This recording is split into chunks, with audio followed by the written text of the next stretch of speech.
Apple pourrait enfin rattraper son retard sur la gamme des téléphones pliants en sortant son premier iPhone Fold. Et Apple compte bien redéfinir le format Fold classique qui a été instauré par Samsung, c'est-à-dire ce format-là, tout simplement en format livre. Bonjour à tous et bienvenue sur cette nouvelle vidéo, c'est Hugo et comme tu l'as compris, ici, on va venir décortiquer les informations qu'on a sur le prochain iPhone Fold. On ne sait pas encore le nom, mais pourquoi pas ce type de nom.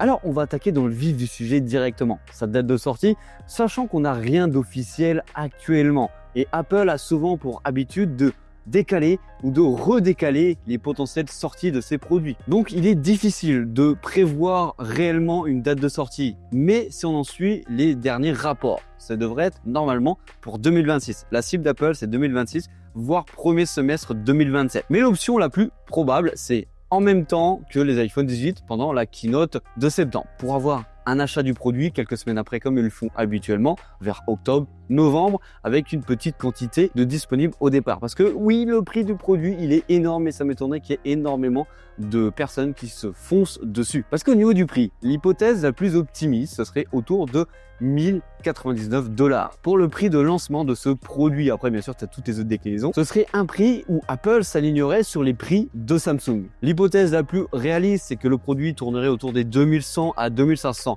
$, ce qui ferait un prix en France entre 2400 et 2900 €. Ce qui serait le téléphone pliant le plus cher sur le marché, sans venir compter les trifolds que Samsung sort ou que Huawei nous sort. Et je t'avoue, pour une première version, pour un constructeur qui n'a pas l'habitude de construire de ce type de produit, même si la plupart des produits, j'imagine que l'écran, ça sera du Samsung, bah, je trouve ça un peu cher pour un produit, en tout cas pour une première. À côté de ça, si on en suit les rappeurs, Apple a pour vision de venir imposer son format parce que on le connaît actuellement, le format des formats Fold, il a été imposé par Samsung. Huawei, eux, ils avaient tenté de faire quelque chose, un autre format avec un seul écran qui vient se déplier à l'arrière. Et franchement, c'était juste magnifique. Mais ce format-là, ce format standard, il a été totalement imposé par Samsung et en vrai, c'est le bon format. Là, ici, Apple se tournerait vers un format passeport avec un format 4 tiers, comme l'a déjà proposé Huawei avec son Pura X. Et je peux te dire que ce format-là est ultra intéressant et mieux qu'un format flip pour l'avoir testé et pris en main à Shanghai. Une fois ouvert, l'écran interne de ce téléphone-là serait de 6,7 à 7,8 pouces,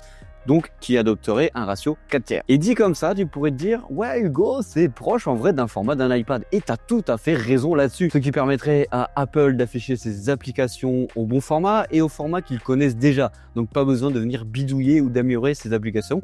En gros, l'écosystème, il est déjà presque préfait, même pour les développeurs d'applications. Donc pas de vieille bande noire, par exemple, quand tu regardes YouTube, comme on peut avoir sur ce type de format-là. Sur l'écran externe, on serait sur un plus petit que la moyenne, 5,35 à 5,5 pouces, tout simplement juste pour des tâches rapides, au contraire des formats Fold actuellement qui t'offrent un réel téléphone en façade qui peut être réellement utilisable sans ouvrir le produit.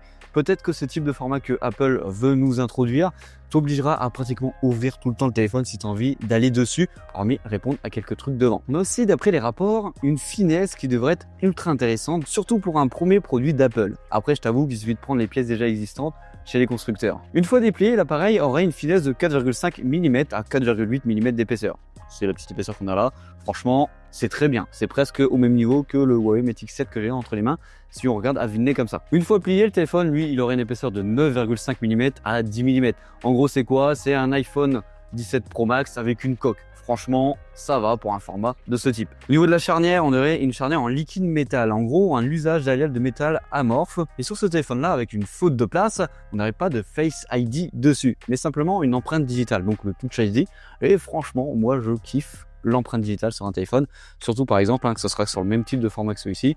C'est-à-dire que tu auras le bouton sur le côté, hop, tu viens déverrouiller le téléphone. Et franchement, je ne sais pas pourquoi Apple n'a toujours pas réintroduit ça sur ses téléphones ultra haut de gamme. La partie photo, elle serait un peu en retrait si on regarde juste les fiches techniques par rapport aux concurrents Fold classiques. Parce que ici, à l'arrière, on aurait un plateau horizontal comme le fait déjà les Google Pixel. Le module, lui, il embarquera un système à double caméra, une principale de 48 et une ultra grand angle de 48 mégapixels. Seul bémol, c'est qu'ici, on n'a pas de téléobjectif. Et pour ce prix-là, la concurrence propose des téléobjectifs de plus en plus intéressants et même de plus en plus proches des téléphones ultra haut de gamme au non format pliant. Je dis surtout ça par exemple pour le Huawei Mate X7, le téléobjectif Il est excellent. Franchement, pour un téléphone client, une pépite. Au niveau de la puissance, on aurait la puce A20 avec une gravure en 2 nanomètres, avec 12 Go de RAM, surtout pour venir épauler l'IA sur les prochains Apple. Alors, conclusion. Alors oui, on n'est pas sur une énorme vidéo parce qu'on n'a pas énormément d'infos sur le sujet. La première question qu'on pourrait se poser, est-ce que Apple va venir redéfinir, avec sa puissance de frappe marketing,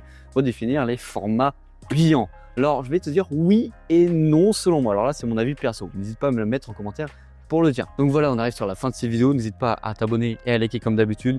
Perso, le format Fold actuellement, j'adore. J'avais hâte de voir le format que Apple va nous sortir, si c'est vrai bien meilleur ou pas. Ça, j'attends de voir. Allez, comme d'habitude, c'était Hugo Sorcier de Gigatop. On se fait un gros bisou. Allez, bisous.